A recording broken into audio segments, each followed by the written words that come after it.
Dans un village minuit sonne, un forgeron frappe le fer. Radio Libre en Périgord, lundi 11h30. En direct, la chronique des libres penseurs de Dordogne, groupe Fred Zeller, présentée par Jean-Louis. C'est pour la paix, dit-il, que je travaille, loin des canons, je vis en liberté. Auditrices, auditeurs, amis, citoyens, camarades, bonjour. Nous sommes le lundi 4 mai 2026. À quelques jours donc du 81e anniversaire de la victoire sur le nazisme, le 8 mai 1945. Mais également 81e anniversaire de cette tragédie que l'on connaît sous le nom de massacre de Thiaroye. Entre 20 000 et 30 000 victimes, arrêtées, torturées et exécutées sommairement pour rétablir l'ordre, terroriser de façon durable les autochtones algériens et signifier à l'ensemble des colonisés de l'Empire que leur indépendance n'est pas à l'ordre du jour. Alors que les responsabilités des politiques et des militaires sont aujourd'hui bien connues, la reconnaissance des massacres du 8 mai 1945 en Algérie et de tous les crimes commis dans l'Empire tarde encore. C'est un texte de Olivier Lecourt-Grandmaison que je vais porter à votre connaissance. Et voici donc ce qu'il dit. Des, entre guillemets, arabes manifestent pacifiquement, ce 8 mai 1945, dans le centre européen et ségrégué de Sétif pour exiger la libération du leader nationaliste Messali Hadj et défendre le droit des peuples à disposer d'eux-mêmes. Le jeune scout Saal Bouzid, qui porte le drapeau de l'Algérie indépendante, est abattu par un policier français. Dans les jours et les semaines qui suivent, les émeutes gagnent le Constantinois. Elles sont noyées dans le sang par les armées françaises et les milices coloniales composées de civils européens qui massacrent les, entre guillemets, indigènes de cette ville, puis ceux de Guelma et de Kherrata. Citation. Agir vite et puissamment pour juguler le mouvement. Tels sont le 15 mai 1945 les ordres du général Raymond Duval qui commande les troupes de cette région. Bilan, entre 20 000 et 30 000 victimes, arrêtés, torturés et exécutés sommairement pour établir l'ordre, terroriser de façon durable les autochtones algériens et signifier à l'ensemble des colonisés de l'Empire que leur indépendance n'est pas à l'ordre du jour. Le gouvernement provisoire de la République française, GPRF, est alors prêt à tout pour défendre ses possessions jugées indispensables à la grandeur de l'Hexagone et au rétablissement de son autorité dans le monde. Et le droit des peuples à disposer d'eux-mêmes, débattu à la conférence de San Francisco, 25 avril-26 juin 1945, à laquelle participe le représentant de la France, Georges Bidault, désigné par le général de Gaulle. Inscrit à l'article 1er de la Charte des Nations Unies adoptée à l'issue de cette conférence. Cet admirable principe demeure pour les forces politiques du GRPF le droit des peuples blancs à disposer d'eux-mêmes. Dans le cas présent, ce droit se spécifie en droit du peuple français à disposer encore et toujours des colonisés. Ainsi est fait en octobre 1946, avec la consécration de l'Union française par la Constitution de la 4e République, qui réforme l'Empire pour mieux le perpétuer et maintenir la domination de la métropole, avec le soutien de la direction du Parti communiste et de la SFIO. Fidèle application des décisions qui ont été prises à la conférence de Brazzaville, 30 janvier 1944, 8 février 1944, par le Comité français de la libération nationale, CFLN, en ouverture des travaux, après avoir salué l'immortel génie de la France toute désignée pour élever les hommes vers les sommets de dignité et de fraternité, ce sont des citations, De Gaulle avait ajouté « Entre la métropole et l'Empire, le lien est définitif. Il appartient à la nation française et il n'appartient qu'à elle de procéder, le moment venu, aux réformes impériales de structure qu'elle décidera dans sa souveraineté. » Fin de citation. Quelques jours plus tard, la déclaration finale rejetait toute possibilité d'évolution hors du bloc français et toute constitution, même lointaine, de self-government. Lumineux. En quelques lignes, tout est dit, et les orientations coloniales du pays sont pour longtemps établies. les responsabilités des politiques et des militaires. À partir du 8 mai 1945 en Algérie, le recours aux milices coloniales qui ont torturé, exécuté sommairement et brûlé de nombreux corps dans les fours à chaux d'Héliopolis, et le bilan de ces massacres sont aujourd'hui bien connus grâce aux travaux de celles et ceux qui, en France comme à l'étranger, les ont étudiés. N'en déplaise aux élus et aux membres des gouvernements passés et présents, souvent ignorants, aux démagogues comme aux apologues, ce sont parfois les mêmes qui, pour mieux se défausser, exigent des universitaires et des chercheurs qu'ils continuent à travailler. La bataille pour la connaissance a été depuis longtemps remportée. Est-ce à dire que les investigations doivent cesser? Évidemment non. Mais force est de constater qu'aujourd'hui, ce ne sont pas les informations qui nous font défaut. Ce qui manque à ceux qui président aux destinées de l'Hexagone, c'est le courage de comprendre ce que nous savons et d'en tirer les conséquences. À preuve. De ces massacres, l'ambassadeur de France en Algérie, Hubert Collin de Verdière, affirme le 27 février 2005 à Sétif qu'ils étaient, citation, « une tragédie inexcusable ». Sublime syntagme qui permet dans le même souffle de condamner ce qu'il s'est passé tout en occultant à dessein les auteurs de la dite tragédie qui demeurent sans nom précis ni adresse précise puisque l'État et ses dirigeants ne sont jamais désignés. 3 ans plus tard, le 27 avril 2008, son successeur, Bernard Bajolet, en visite à l'université du 8 mai 1945 à Guelma, souligne, citation, « la très lourde responsabilité des autorités françaises de l'époque dans ce déchaînement de folie meurtrière qui a fait des milliers de victimes innocentes, presque toutes algériennes. Aussi durs que soient les faits, ajoutait-il, la France n'entend plus les occulter. Le temps de la dénégation est terminé. Ces massacres sont une insulte aux principes fondateurs de la République française et ils ont marqué son histoire d'une tache indélébile. » Fin de ces plusieurs citations. Donc de Bernard Bajolet, qui est donc l'ambassadeur de France en Algérie à l'époque. Admirable, habile stratégie discursive en vérité qui est conforme aux us et coutumes politico-diplomatiques régis par une efficace police du langage. Sous couvert de formules convenues et d'une qualification, la folie, parfaitement inadéquate pour rendre compte des décisions qui ont conduit à ces massacres, cet ambassadeur est le parfait ventriloque d'un dessein élyséen constant, la nomination, le A privatif, donc bien évidemment. La multiplication des circonvolutions langagières, le refus d'employer certaines catégories et les silences même que ce refus révèle reposent sur la volonté obstinée de ne pas nommer de façon précise les tueries perpétrées par les armées françaises et les milices coloniales. Tueries qui ressortissent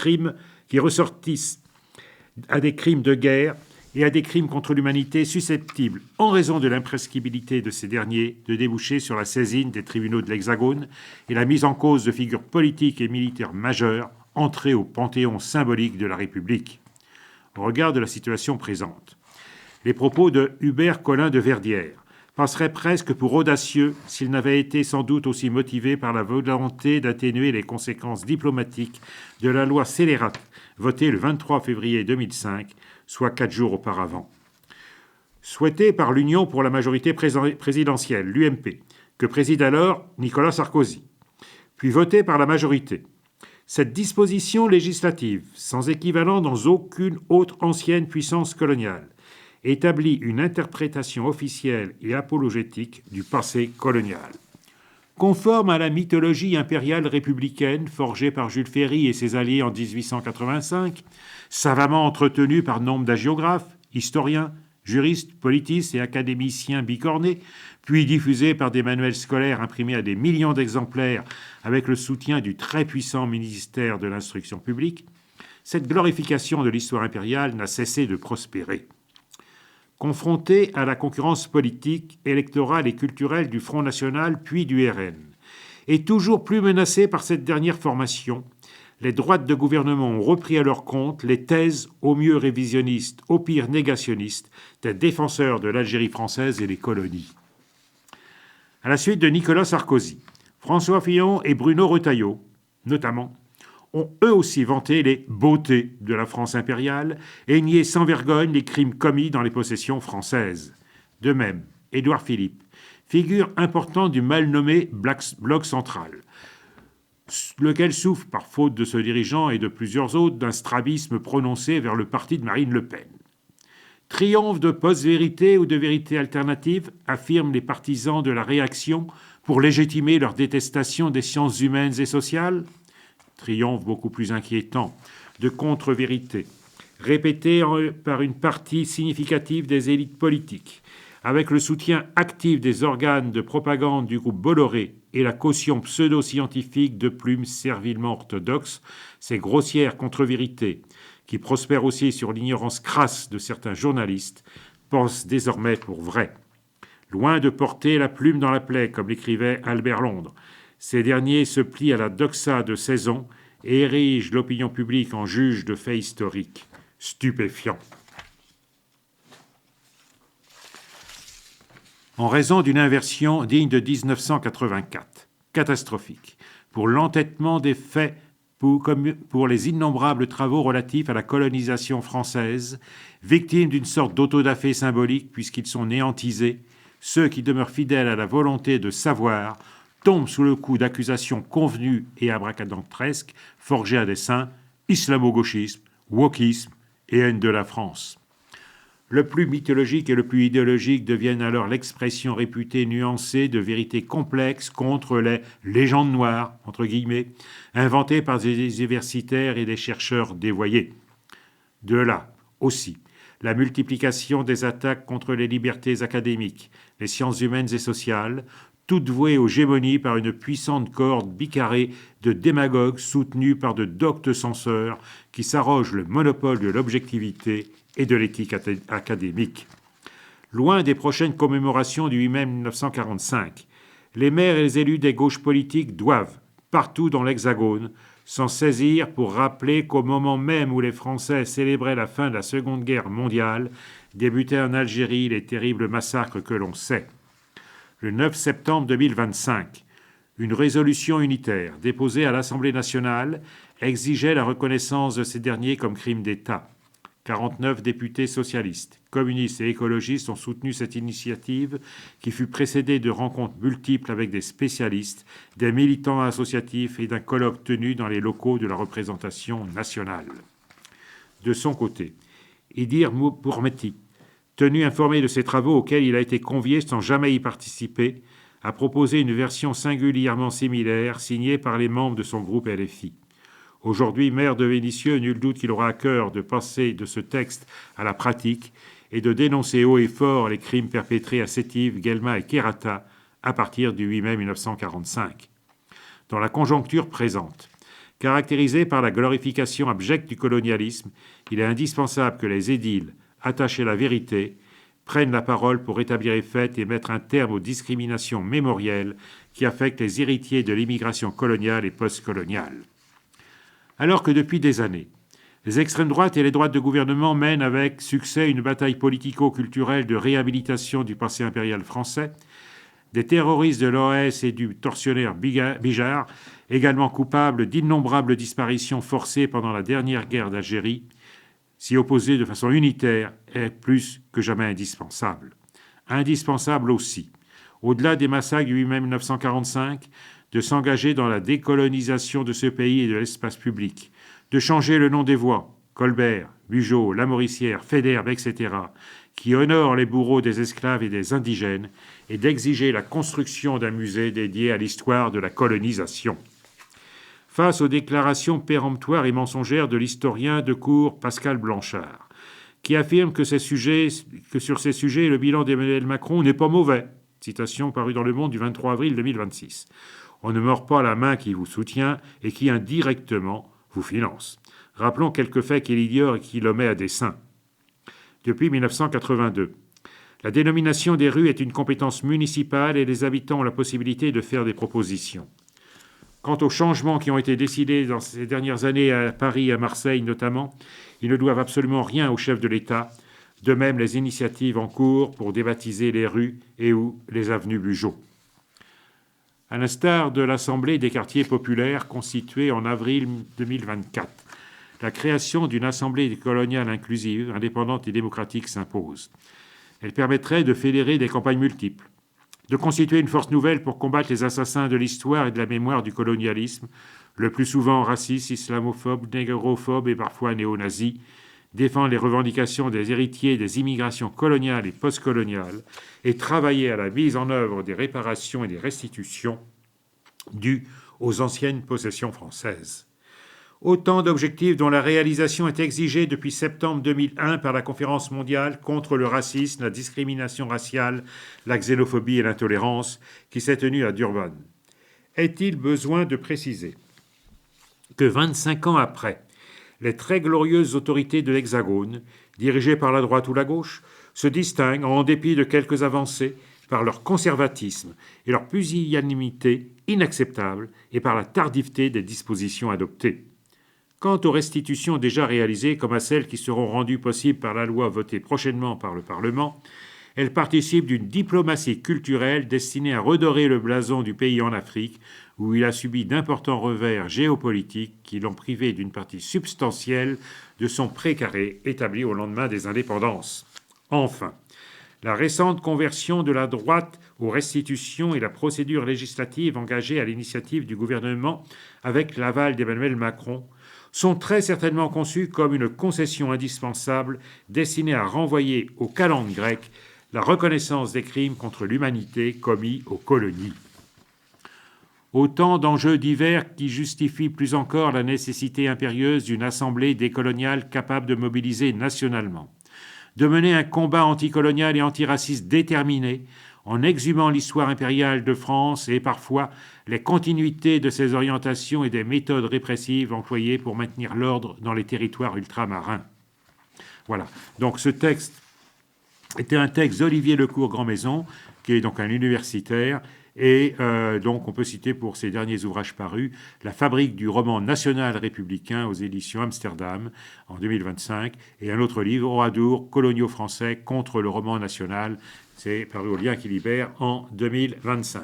Bon, suivez à la suite de ce texte, mais ça, je ne vais pas vous les lire, toute une série de notes que certains passages donc, du texte que je vous ai lu renvoient. Donc ça, vous le retrouverez à la fois sur le site de la Fédération nationale de la libre pensée et également donc, sur le site du groupe Fred Zeller de la libre pensée. Mais il me semblait important, à quelques jours de l'anniversaire du 8 mai 1945, de lire ce texte qui revient donc sur ces massacres et ces crimes contre l'humanité commis donc par le gouvernement français à Sétif, Guelma et Kérata.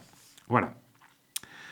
Alors, je voudrais, pour terminer cette chronique, pour cette deuxième partie de cette chronique, vous lire la préface d'un ouvrage que la Libre Pensée va publier très prochainement, et qui est intitulé « Quand l'antiracisme institutionnel fabrique l'inégalité, discipline les consciences et abîme les psychismes ». Donc cette préface, ça paraîtra dans la série Arguments, hein, et c'est donc un ouvrage, une brochure qui va être publiée très prochainement. Et cette préface est rédigée par Mornia Lapsi, qui est la militante antiraciste, inspectrice du travail et membre de l'association Kudzakou. Donc voici ce qu'elle écrit comme préface. « J'écris cette préface en conscience politique, historique et humaine. Je ne l'écris pas pour accompagner poliment un texte, mais pour prendre position. Car ce que Christian Echen analyse et démontre n'est pas un simple document administratif de plus dans la production ministérielle. Ce vade-mecum du ministère de l'Éducation nationale n'est ni neutre, ni innocent, ni simplement maladroit. Il est une pièce idéologique à part entière, inscrite dans une séquence politique précise, et ses effets dépassent largement le cadre scolaire. Ils atteignent les corps, les esprits, les psychismes, en particulier ceux qui sont déjà les plus fragilisés par l'ordre social. Ce texte s'inscrit dans une époque marquée par la montée de la réaction, par la banalisation de l'autoritarisme, par la transformation de la contrainte en langage pédagogique. Il prétend lutter contre le racisme, mais en organise en réalité la reconfiguration. Il parle d'égalité tout en enseignant l'acceptation de l'inégalité. Il adopte les formes de la prévention et de la morale républicaine pour imposer une normalisation idéologique. Il ne vise pas à émanciper, mais à contenir. L'école n'est pas ici pensée comme un lieu d'émancipation, mais comme un espace stratégique. Un espace où se forgent les intellects, mais aussi les affects, les représentations de soi, l'estime personnelle, le sentiment de légitimité à exister. Un espace où l'on apprend très tôt ce qui peut être dit et ce qui doit rester tu, ce qui est digne d'être dénoncé et ce qui doit être relativisé, intériorisé, supporté. Ce vade-mecum prépare les esprits à un monde où chacun est sommé de rester à sa place, où les rapports de domination ne disparaissent pas, mais deviennent indicibles. On y apprend à classer les racismes, à les compartimenter, à les hiérarchiser. On y apprend que toutes les discriminations ne se valent pas, que toutes les souffrances n'ouvrent pas les mêmes droits à la parole, que certaines colères sont légitimes quand d'autres deviennent immédiatement suspectes, pathologisées, réprimées. Diviser les racismes, c'est diviser celles et ceux qui les subissent. C'est empêcher toute lecture globale des dominations. C'est une méthode politique éprouvée et ce document s'y inscrit pleinement. L'usage désormais massif de la fiction du prétendu racisme anti-blanc participe directement de cette entreprise. Ce n'est pas une erreur conceptuelle, c'est un instrument idéologique. Il permet de vider le racisme de son épaisseur historique, coloniale et esclavagiste, de ses dimensions structurelles pour en faire une abstraction symétrique et inoffensive. Il renvoie dominants et dominés dos à dos, neutralise les luttes antiracistes réelles et fabrique une fausse équivalence qui bénéficie toujours aux mêmes. Le vade-mecum ne déconstruit pas clairement cette fiction, il en aménage au contraire les conditions de retour juridique et symbolique. Cette ambiguïté est un signal. Elle instille la peur de trop nommer les dominations, de trop dénoncer les injustices, sous peine d'être soi-même renvoyé à l'accusation. Mais la violence la plus profonde de ce texte est ailleurs. Elle est dans ce qu'il prépare psychiquement. Ce texte est aussi une manière de préparer les psychismes à la maltraitance. Il vient frapper celles et ceux qui souffrent déjà dans une société profondément réactionnaire, celles et ceux qui vivent dans la précarité, celles et ceux qui sont identifiés comme musulmans réels ou supposés, celles et ceux qui sont déjà déshumanisés. Ces populations subissent des violences institutionnelles répétées de la part de l'État, de la police, des institutions, parfois jusqu'à la mort. Des violences où l'on dispose de leur corps comme s'ils n'étaient pas pleinement humains, où l'on porte atteinte à leur liberté de circulation, où les contrôles aux faciès, les contrôles des corps, des déplacements, des présences dans l'espace public sont devenus un mode opératoire ordinaire de l'État. Un État qui sanctionne non pas tant pour ce que l'on fait, mais pour ce que l'on est. Et ces mêmes enfants, ces mêmes jeunes, on vient leur imposer encore de nouvelles règles, de nouvelles injonctions, de nouveaux cadres moraux par le biais de ce vade-mecum. On leur dit comment parler, comment penser, ce qu'il est permis de comparer, ce qu'il est interdit de nommer. Face à cela, ils se replient encore davantage. Ils réagissent encore davantage. Ils perdent encore davantage l'amour qu'ils devraient avoir d'eux-mêmes. Or, l'école devrait précisément être le lieu où se construisent l'estime de soi, la confiance et la possibilité de se projeter, de rêver. La violence est immense lorsque ce que l'on vit à l'extérieur, la précarité, la stigmatisation, les contrôles, la peur se combinent avec la violence institutionnelle vécue à l'intérieur de l'école. Ces violences s'articulent, se renforcent, se cristallisent. Elles participent à préparer très tôt l'organisation sociale et économique, orientant certains profils vers les travaux les plus pénibles, les plus dévalorisés, les plus mal payés. L'école n'est pas neutre dans ce processus, elle le prépare. Ce vade-mecum contribue ainsi à un désastre de l'estime de soi, à un désamour intérieur, à une souffrance psychique aujourd'hui largement identifiable. Une souffrance qui pousse une partie de ces jeunes à chercher ailleurs une reconnaissance d'existence, une reconnaissance d'humanité, parfois dans des pratiques ou des consommations qui les abîment davantage. Non parce qu'ils veulent se perdre, mais parce qu'ils veulent exister, parce qu'ils veulent être vus comme des enfants, comme des êtres humains. Il y a en filigrane dans ce texte un doigt pointé, une adresse ciblée, une injonction claire, un avertissement, un blâme anticipé, une sanction anticipée, celle de l'école autant que celle de la société. Le message est limpide. Attention, restez à votre place sociale, votre place raciale, votre place politique, votre place psychique. Ce vade-mecum n'est pas un outil de conscientisation ni un outil d'émancipation. Il est un outil de cadrage, d'anticipation, de discipline. Il dit aux futurs sujets présumés conscients, présumés contestataires, c'est nous qui décidons de votre avenir. C'est nous qui décidons de ce qu'est la justice, de ce qu'est l'égalité, de ce qu'est la liberté d'expression. Elles existeront, mais selon nos termes. Toute contestation sera neutralisée. Ce dispositif s'inscrit pleinement dans le contexte actuel de la criminalisation des solidarités, notamment du soutien au peuple palestinien. Aujourd'hui, utiliser les fondements mêmes de l'état de droit, le droit international, la liberté d'expression, pour dénoncer un génocide, une colonisation de peuplement, expose à l'incrimination et à la sanction. Le droit est détourné pour protéger un État et une idéologie. Cette instrumentalisation met en danger tout le monde, y compris celles et ceux qu'elle prétend défendre, en alimentant amalgame, tension et haine. Dans le même temps, d'autres génocides continuent d'être niés ou relégués, celui des Tutsis, ceux des peuples autochtones, les crimes coloniaux de masse, notamment en Algérie. Cette hiérarchisation n'est pas neutre. Elle participe d'un récit national permettant la continuité de l'injustice. Si ce vade-mecum existe, c'est parce que quelque chose échappe, parce que les consciences se libèrent, parce que les jeunes générations font des liens, refusent les silences imposés, contestent les privilèges devenus institutionnels. Face à cela, l'État choisit l'anticipation, le cadrage, la discipline. Quoi de plus simple que de modeler des enfants, des jeunes encore en construction? Or, ce qui nous incombe désormais, ce qui nous engage collectivement, c'est de dire clairement que le vade-mecum dont nous avons besoin n'est pas celui-ci. Le vade-mecum nécessaire est un vade-mecum des libertés réelles, liberté de conscience, liberté d'être ce que l'on est, liberté de faire société sans être hiérarchisé, sans être assigné, sans être écrasé. Il doit être porté par celles et ceux qui sont les premières victimes de ce système, mais aussi par celles et ceux qui pensent ne pas être concernés. Et également par celles et ceux qui se revendiquent de la lutte, mais qui, parfois sans le mesurer, participent encore de ce système en acceptant des privilèges décrétés par lui. Faire société, c'est aussi accepter de regarder en face ce que l'on reçoit, ce que l'on conserve, ce que l'on doit renoncer à partager. Ce vade-mecum à construire doit outiller à la justice réelle, pas à la justice bourgeoise, pas à celle qui incarcère massivement des personnes racialisées, pas à celle qui protège les intérêts de domination. Une justice qui répare, qui restaure, qui égalise concrètement les conditions de vie et d'existence.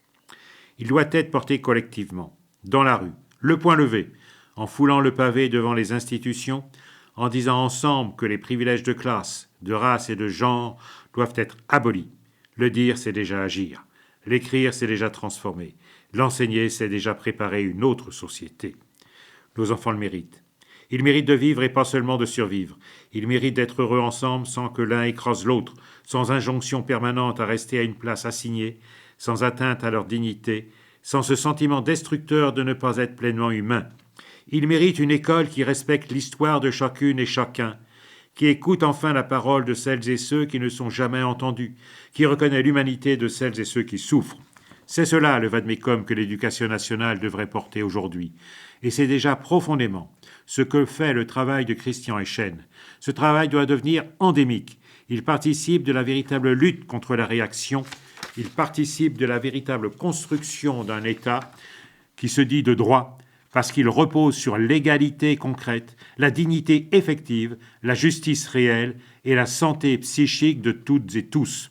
C'est au nom de cette exigence que je signe cette préface et que je l'assume pleinement. Et je rappelle donc, ce texte, au prochain numéro d'Arguments de la libre pensée, a été écrit par Mornia Lapsi, militante antiraciste, inspectrice du travail et membre de Coudes à Coudes. Voilà, donc nous en arrivons à la fin de cette chronique et je vous donne donc rendez-vous pour une prochaine chronique, mais lundi prochain. Merci à Antoine pour la technique. En forgeant un soc de charrue. C'était la chronique du groupe Fred Zeller de la Libre Pensée de Dordogne. Vous pourrez réécouter cette chronique en rediffusion jeudi de 16h à 16h30 ou samedi de 17h30 à 18h. Vous pouvez également écouter cette chronique en podcast sur le site de Radio Libre en Périgord et vous pouvez également retrouver sur le site du groupe Fred Zeller, lpdordogne.fr, toutes les chroniques du groupe Fred Zeller sur Radio Libre en Périgord. Nous vous donnons rendez-vous pour une prochaine chronique la semaine prochaine, dès lundi 11h30. Et le tien.